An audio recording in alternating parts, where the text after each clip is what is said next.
Let's go to CommSec. Tom Piotrowski, hello to you. How are we shaping up today? Pete, not too bad actually. The futures are telling us that we'll kick off with a gain of around 1/3%. Bearing in mind yesterday the market took quite a knock. It was down 0.7% at the close.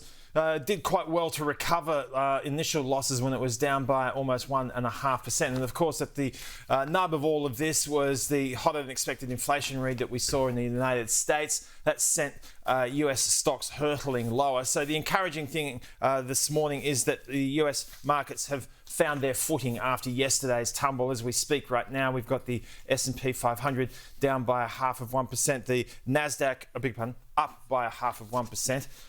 The Nasdaq is up by 0.7%, and helping that is the fact that there's been a normalisation of the conversation around rates. They're pushing the horizon for rate cuts out rather than dismissing the prospect entirely. So that's what's helping stocks at this stage. Worth pointing out that oil prices have fallen considerably overnight. They're down by about 1%. There was a vast build in US oil inventories relative to expectations in the last week in the United States, and that has put considerable downward pressure on oil. So worth keeping an eye on that sector today.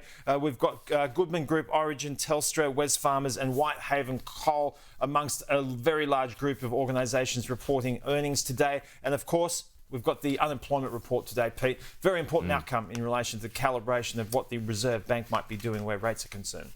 Okay, Tom Piotrowski, thank you.